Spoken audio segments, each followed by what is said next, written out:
اور اس بنیاد پہ وہ میری بات بھی ماننے والے ہوں۔ پھر آپ دیکھیں کہ ہمارے دین میں ہمیں بہت سی ایسی دعائیں سکھائی گئی ہیں جس میں حلال حرام کی تمیز، یعنی جب آپ پیرنٹنگ کر رہے ہوتے ہیں نا تو یہ آپ کے لیے بہت مشکل مرحلہ ہوتا ہے۔ ایک طرف سے آپ کو کیٹیگوریکلی سمجھ آ رہی ہے کہ یہ معاملہ مجھے نہیں دیکھنا چاہیے، اس پہ نو بول دینا چاہیے اپنے بچے کو، لیکن دل ٹوٹ جاتا ہے اب بچے کی شکل دیکھ کر۔ بچہ جب پریشر ڈالنا شروع کر دیتا ہے، ایسے موقع پہ جو ہمیں ایک مسنون دعا ملتی ہے، اللہم اکفنی بحلالک عن حرامک واغننی بفضلک عمن سواک، جس میں ہم اللہ تعالیٰ سے کیا مانگ رہے ہیں کہ مجھے حلال کافی ہو جائے، اسی طرح اللہ تعالیٰ ہمیں حرام سے بچا لے، اس کی طرف ہم نہ جائیں۔ اور پھر یہ کہ جو اللہ تعالیٰ کے اتنے فضل اتنے کرم ہم پہ ہیں، ہم اس کے علاوہ کسی اور چیز کے اوپر بھروسہ نہ کریں۔ آپ سوچیں اگر ایسی دعاؤں کو ہم شامل کریں تو ہماری زندگی کتنی بہتر ہو جاتی ہے۔ پھر یہ کہ ہر وقت ایسی دعائیں بھی مانگتے رہنا چاہیے جو ہم اکثر کہتے ہیں کہ اولاد بڑھاپے کا سہارا، اور اولاد جب ہم بوڑھے ہوتے ہیں تو اپنی زندگی میں بزی ہو جاتی ہے۔ ہم اللہ تعالیٰ سے مانگیں کہ اللہ تعالیٰ یہ جو اولاد ہے یہ ہماری آنکھوں کی ٹھنڈک جب بڑھاپا آئے تب بھی ہو، اور تب بھی ہمارے معاملات بہترین طور پہ چلتے رہیں۔ اسی طرح سے حفاظت کی دعائیں بہت زیادہ پڑھنی چاہیے، شیطان سے اپنے آپ کو بچانا چاہیے، تاکہ یہ جو شیطان کے وسوسے ہیں اور شیطان کے جو ٹریپس ہیں، ہم اپنے آپ کو اس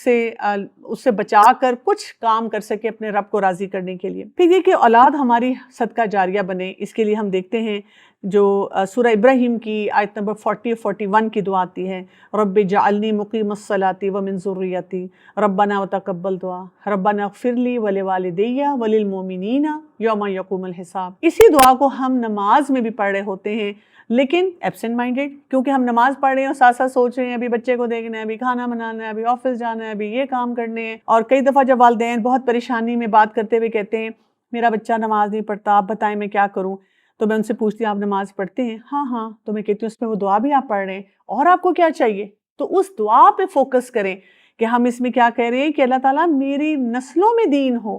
میرے بچے اللہ کے بندے ہوں، میرے بچے جو ہیں یا میری اولاد جو ہیں وہ صحیح کام کرنے والی ہو، اور اللہ تعالیٰ یہ دعا کو قبول فرما لے۔ اور پھر ہم ان کی مغفرت کے لیے بھی دعا کریں، اپنے والدین کو بھی یاد کرتے ہوئے ان کے لیے دعا کریں۔ پھر آپ دیکھیں کہ شکر گزاری، یعنی اللہ کا شکر ہے، اللہ تعالیٰ نے ہمیں زوج دیے ہوئے ہیں، اللہ تعالیٰ نے ہمیں اولاد دی ہوئی ہے، ہم اس پہ بھی کئی دفعہ ایسے جملے بول کے ناشکری کے اپنی نعمتوں پہ خود کٹ لگاتے ہیں۔ بچے مصیبت ہیں، یہ بات نہیں سنتے ہیں، کیا مسئلہ ہے، انہوں نے سونے نہیں دیا، انہوں نے کھانے نہیں دیا، یہ تنگ کر رہے تھے۔ اور آپ سوچیں کہ جب یہ نعمتیں نہ ہوں تو تب ہم انہی پہ دکھی ہوتے ہیں کہ یہ نعمتیں ہمارے پاس نہیں ہیں۔ تو ایسی دعاؤں کو بھی ساتھ اپنی زندگی میں شامل کرنا چاہیے جس میں ہم اللہ تعالیٰ کی شکر گزاری بہت زیادہ کر رہے ہیں۔ جیسے سورہ الاحقاف کی آیت نمبر 15 میں بہت ہی خوبصورت دعا آتی ہے، رب اعوذنی ان اشکر نعمتک التی انعمت علی وعلی والدی وان اعمل صالحا ترضی واصلح لی فی ذریتی انی تبت الیک وانی من المسلمین۔ اس میں بھی ہم کیا دعا مانگ رہے ہیں کہ اللہ تعالیٰ مجھے شکر گزار بندہ بنا دے، مجھے وہ نعمتیں نظر آنی شروع ہو جائیں جو آپ نے میرے اوپر، میرے والدین کے اوپر دی ہیں، اور میں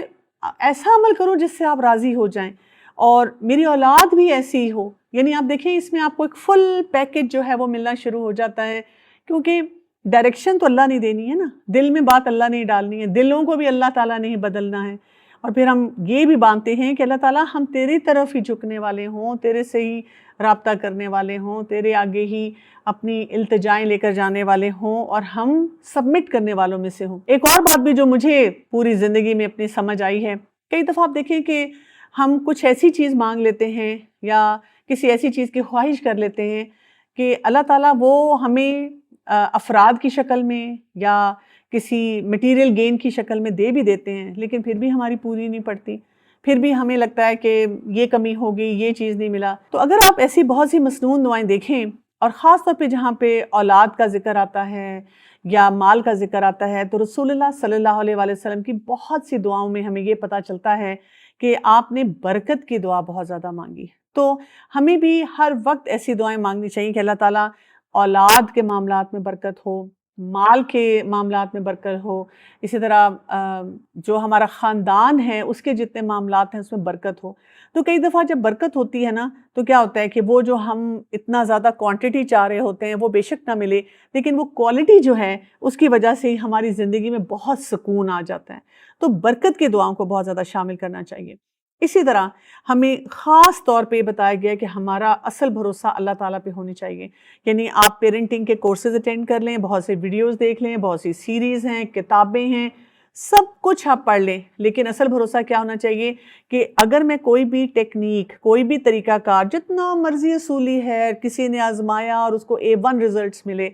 اس کو میں اختیار کروں، لیکن بھروسہ اللہ پہ نہ ہو، بھروسہ صرف اس ٹیکنیک پہ ہو تو ریزلٹس جو ہیں وہ خاطر خواہ نہیں ہوں گے یا وہ پائیدار نہیں ہوں گے. اصل پائیداری جو ہمارے معاملات میں آتی ہے وہ اپنے رب پہ بھروسہ کرنے سے آتی ہے، توکل کرنے سے آتی ہے. تو ایسی دعاؤں کو بھی اپنی زندگی کا حصہ بنانا چاہیے جس میں ہم اپنے توکل کو بڑھا سکیں، ہم بہت سارے معاملات میں صرف کسی ٹیکنیک پہ نہ رہیں. پھر یہ کہ جب ہم اپنے خاندان کی بات کرتے ہیں تو آپ دیکھیں کہ آج کل کے دور میں خاص طور پہ یہ بہت بڑا مسئلہ ہو رہا ہے کہ خاندان بکھر رہے ہیں،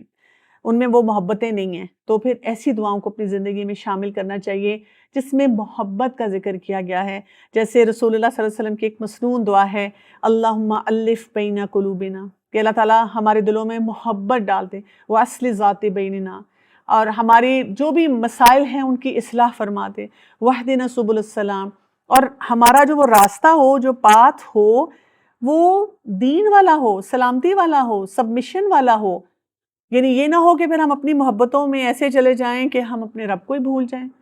اور آپ دیکھیں اسی پوری اگر دعا کو آپ دیکھیں، یہ ضرور آپ کو یاد بھی کرنی چاہیے، پڑھنی بھی چاہیے کہ ہم ظلمات سے نور کی طرف آ جائیں، ہم فواہش سے بچ جائیں جو ظاہری ہیں، جو باطنی ہیں، ہماری زندگیوں میں برکت ہو، ہمارا دیکھنا، ہماری جتنی فیکلٹیز ہیں، سننا، اسی طرح جو ہماری محبتیں، ہمارے دل ہیں اپنے زوج کے لیے، اپنی اولاد کے لیے، ان میں خیر و برکت ہو، اور ہم اللہ تعالیٰ کی طرف رجوع کرنے والے ہوں، توبہ استغفار کرنے والے ہوں، شکر گزار ہوں. تو آپ دیکھیں کہ کتنا کمپلیٹ پیکج ہے جو کہ ہمیں چاہیے، جو کہ صرف یہ کہ بچہ پڑھ لے، بچہ لوگوں کے سامنے ایسے بیٹھے کہ سب کے سامنے میری واہ واہ ہو جائے، سسرال والے اور میکے والے مجھ سے خوش ہو جائیں، بچہ میرا تابع دار ہو جائے، بچے کے نمبر بہت اچھے آ جائیں، بچے کی شادی ہو جائے. یہ ان تمام باتوں سے اٹھ کر کرنے والے معاملات ہیں جو کہ تربیت اولاد میں ہمیں جو ہے ضروری سمجھنے چاہیے، جس سے واقعی آپ کی آنکھوں کی ٹھنڈک جو ہے وہ بچے بنتے ہیں. اور پھر سب سے بڑی بات، ایک حدیث کو یاد رکھیے گا جس میں رسول اللہ صلی اللہ علیہ وسلم نے ہمیں یہ بھی بتایا کہ جب ہم دعا مانگتے ہیں تو جلد بازی نہیں ہونی چاہیے. اگر ہم بار بار کہیں میں نے دعا مانگی لیکن نہیں ہوا، نہیں ہوا، یہ نہیں ہوا، تو اللہ تعالیٰ جو ہے ایسی دعا کو پسند نہیں کرتے ہیں. ہمیں یہ سوچنا چاہیے کہ اگر میں اپنے بچے کے لیے دعا مانگ رہی ہوں کہ نمازی ہو جائے، اور مجھے 10 سال ہو گئے نماز یہ دعا مانگتے ہوئے، ابھی بھی بچہ نماز نہیں پڑھتا، میرا کامل یقین اس دعا پہ ہونا چاہیے. اگر وہ پڑھے گا یا کسی وقت میں پڑھ لے گا، اور اگر وہ نہیں پڑھے گا، اس کی اولاد، اس کی آگے اولاد، کہیں نہ کہیں تو اس دعا کا اثر جائے گا. یہ نہیں ہو سکتا کہ تڑپتے دل کی دعا ہو اور ہمارا رب اس دعا کو قبول نہ فرمائے، اور قبولیت کے بھی وہ تمام جو معاملات ہیں ہم ان کو ساتھ لے کے چل رہے ہوں. تو اس سیریز کے اختتام میں میں دوبارہ آپ کا شکریہ ادا کرنا چاہوں گی ان تمام لوگوں کا جنہوں نے اس سیریز کو بنانے میں اور ان کی باقی انکریج کر کے اس میں سپورٹ دی. یہ میرے دل کی خواہش تھی کہ کچھ ایسی ایک سیریز ہو جس میں کمپلیٹ پیکج کے طور پہ سب کچھ بتایا جائے، مختصر انداز میں بتایا جائے کہ آج کل کی جو بھی سچویشن ہے اس میں والدین کو سمجھ آئے کہ انہوں نے اپنے بچوں کو کیسے پالنا ہے. لیکن ہمارا سفر یہاں پہ ختم نہیں ہوگا. جب بھی ہم اپنے بچوں کی تربیت کرنا چاہتے ہیں، مزید بہت کچھ سیکھنے کے لیے ہوتا ہے. تو انشاءاللہ جلد ہم ایک اور نئی سیریز آپ کے لیے لے کر آئیں گے، اور اس کا آپ انتظار کیجیے گا. اور اس میں ایک اور اینگل سے، ایک اور نظریے سے بہت کچھ والدین کے لیے ہوگا کہ کس طرح وہ اپنے بچوں کو اللہ کا بندہ بنا سکتے ہیں. ابھی کے لیے آپ سے اجازت چاہتی ہوں. السلام علیکم ورحمۃ اللہ وبرکاتہ.